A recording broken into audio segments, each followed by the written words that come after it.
Good morning, नमस्कार। आज के अखबार में आप सभी का स्वागत है। हर रोज की तरह हम अखबार की सुर्खियों के साथ आपके सामने हाजिर हैं। मैं हूं साक्षी केसरी और शुरुआत करते हैं खबरों की सुर्खियों से। तमाम न्यूज़पेपर में जो सुर्खियां हैं उनके बारे में चर्चा करेंगे। जो सबसे पहली खबर की अगर बात करें तो हर एक न्यूज़पेपर में इसे प्रमुखता से छापा गया है। वो है सत्येंद्र जैन, शिवसेना के मंत्री सत्येंद्र जैन और शिवसेना के नेता संजय राउत पर ईडी का शिकंजा कसा है। जी हां, सत्येंद्र जैन और संजय राउत के परिजनों पर शिकंजा कसा है। बताया जा रहा है कि अवैध मनी लॉन्ड्रिंग का ये मामला है जो ईडी ने संपत्तियां जब्त की हैं। ईडी के खिलाफ महाराष्ट्र में बनी एसआईटी टीम ने ये पूरी जांच की और विस्तार से इसके बारे में अब आपको जानकारी दे देते हैं कि आरोप क्या है।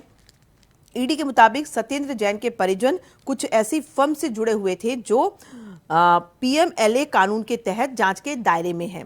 संपत्ति खरीदने में गलत पैसा लगाने की बात भी सामने आई है। ये आरोप लगा है आम आदमी पार्टी के मंत्री सत्येंद्र जैन पर। तो वहीं महाराष्ट्र में शिवसेना के नेता संजय राउत पर भी जांच क्यों चल रही है ये भी आपको बता देते हैं।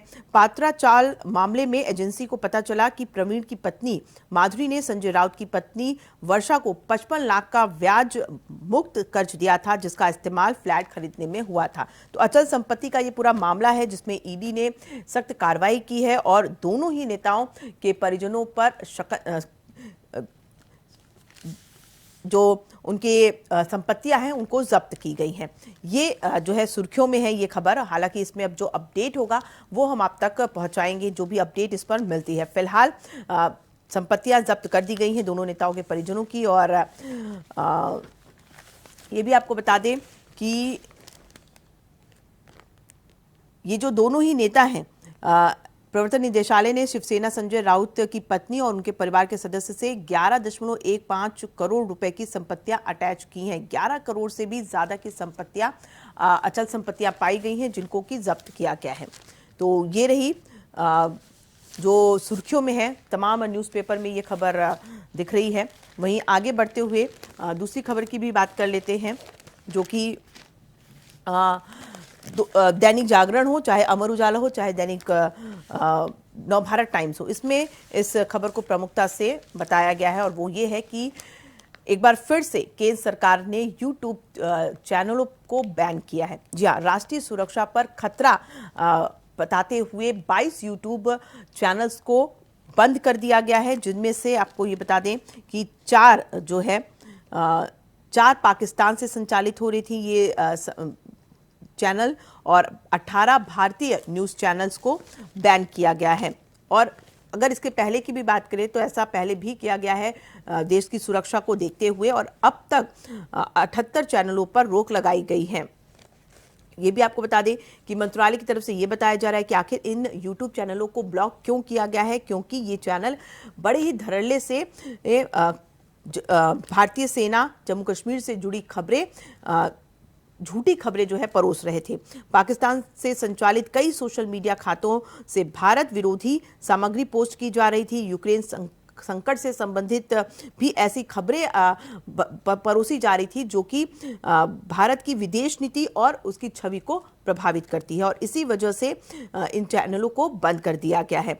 और साथ ही साथ इन चैनलों के जरिए जो है विश्वसनीयता भी दिखाई जा रही थी। जानबूझ करके झूठी खबरें, फेक न्यूज़ तो दिया ही जा रहा था, लेकिन इसकी विश्वसनीयता दिखाने के लिए ये जो न्यूज़ चैनल्स थे वो बाकायदा भारतीय चैनलों के समाचारों के टैम्पलेट और लोगों का इस्तेमाल कर रहे थे। साथ ही एंकरों की तस्वीर भी लगा रहे थे। जाने माने एंकर्स हैं, पत्रकार हैं, उनकी तस्वीर के साथ ये झूठी खबरों को, फेक खबरों को परोस रहे थे, जिससे कि लोगों को विश्वास हो रहा था कि ये सच्ची खबरें हैं। तो इस तरीके की फेक न्यूज़ को रोकने के लिए प्रतिबंध लगाया केंद्र सरकार ने, और ये 22 यूट्यूब चैनलों को बैन कर दिया गया है ताकि राष्ट्रीय सुरक्षा पर किसी तरीके का खतरा ना हो, कोई फेक न्यूज़ लोगों तक ना पहुंचे, गलत जानकारी लोगों तक ना पहुंचे। तो एक अहम कदम, एक ऐसा फैसला लिया केंद्र सरकार ने जिसके द्वारा अब ये 22 यूट्यूब चैनल बंद किए गए हैं। कुल 78 चैनल पर अब तक रोक लगा चुकी है केंद्र सरकार, और ठीक भी है क्योंकि इस तरीके की अगर गलत खबरों की जानकारी लोगों तक पहुंचती है तो ये भी ठीक नहीं होगा। वहीं अब एक और खबर की बात कर लेते हैं, जो कि है देखिए, पेट्रोल, डीजल और रसोई गैस के दाम तो बढ़े ही हैं, साथ में सीएनजी के दाम भी बढ़ गए हैं।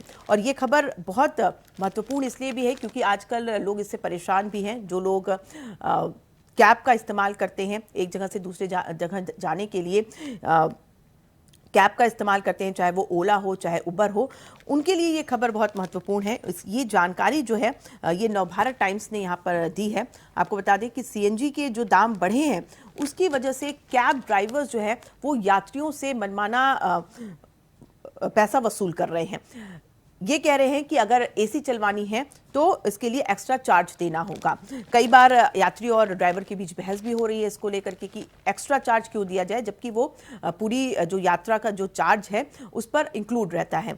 लेकिन कैब जो ड्राइवर्स हैं उनका ये कहना है कि चूंकि कंपनियों की वजह से, कंपनियां जो है उनको तो लाभ हो रहा है, लेकिन सीएनजी के दाम बढ़ने की वजह से उनको कहीं ना कहीं घाटा हो रहा है और उसकी पूर्ति करने के लिए उन्होंने एक्स्ट्रा चार्ज मांगना शुरू कर दिया। और कई देखिए कैब ड्राइवर्स तो ऐसे हैं जिन्होंने बाकायदा पोस्टर भी लगा रखा है, ये लिख रखा है कि अगर आपको एसी चलवाना है तो एक्स्ट्रा चार्ज देना होगा। और ये चार्ज जो है 2 रुपए से लेकर के 5 रुपए प्रति किलोमीटर के हिसाब से कैब ड्राइवर्स वसूल रहे हैं। लेकिन वहीं अगर कंपनियों की बात करें तो देखिए, कंपनियों ने तो एकदम साफ साफ इसके लिए इनकार कर दिया है।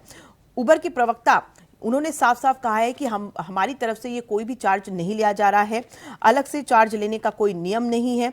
लेकिन अगर कोई ड्राइवर ऐसा करता है तो ये गाइडलाइंस का उल्लंघन है।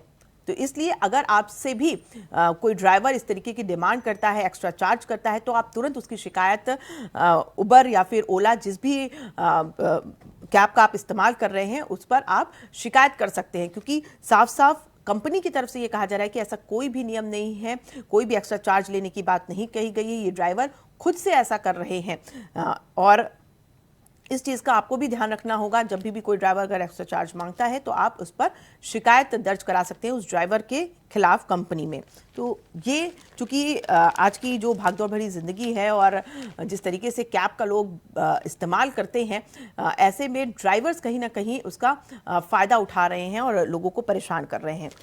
तो इस पर भी आपको ध्यान देना होगा। अगर आपके साथ भी ऐसी कोई घटना घटती है, कोई ड्राइवर आपसे एक्स्ट्रा चार्ज करता है, तो आप उसे मना कर सकते हैं। मना करने के साथ साथ उसकी शिकायत भी कंपनी में कर सकते हैं। उस ऐप के जरिए आप उस पर शिकायत डाल सकते हैं उस ड्राइवर का नाम डाल करके।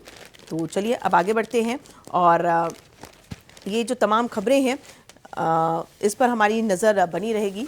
जो भी अपडेट है वो हम आप तक पहुंचाते रहेंगे। एक और खबर है, चूंकि उत्तर प्रदेश में बोर्ड की परीक्षा की शुरुआत हो चुकी है, लेकिन बलिया से ये खबर है कि परीक्षा से पहले ही जो एग्ज़ाम के क्वेश्चन पेपर थे वो बिकने शुरू हो गए थे। इसका खुलासा अब कुछ दिनों के बाद हुआ। लगभग 5 दिनों के बाद प्रशासन को इसकी भनक लगी और एक्शन भी लिया है प्रशासन ने। यूपी बोर्ड परीक्षा को नकल विहीन कराने के लिए प्रशासनिक दावे परीक्षा से 2 दिन पहले ही नकल माफियाओं ने तार-तार कर दिए। जी हाँ जी, हर बार ये कहा जाता है कि नकल माफियाओं पर नकेल कसा जाएगा, किसी तरीके की जो अराजक तत्व है वो परीक्षा पर किसी तरीके के हावी नहीं होंगे, शांतिपूर्ण तरीके से एग्जाम करवाया जाएगा। लेकिन एक बार फिर से बलिया से ये मामला सामने आया है, जहां पर नगर क्षेत्र में डुप्लीकेट कॉपियां बेचना शुरू हुई थी और ये खबर सोशल मीडिया पर वायरल हुई। 23 मार्च को अखबारों में भी छपी, पर कार्रवाई नहीं होने से नकल माफियाओं के हौसले और बढ़ गए। लेकिन उसके बाद प्रशासन ने सख्ती दिखाई और 5 दिन के बाद प्रशासन ने 2 स्टैटिक मजिस्ट्रेटों को लापरवाही के आरोप में निलंबित किया है और साथ ही जांच भी कर रहे हैं कि आखिर ये माफिया है कौन और इन माफियाओं को किस तरीके से रोकना होगा। क्योंकि अक्सर हर बार एग्जाम में ये देखा जाता है कि नकल माफिया बेधड़ल्ले से अपने इस काम को अंजाम देते हैं। लेकिन इस बार चूंकि योगी सरकार ने सख्त लहजे में ये कह दिया था कि इस बार कोई भी नकल माफिया अगर किसी भी तरीके की कोई हरकत करता है तो उस पर सख्त कार्रवाई होगी और इसी के तहत देखिए प्रशासन ने सख्त कार्रवाई की है। 2 मजिस्ट्रेटों को लापरवाही के आरोप में निलंबित किया गया है।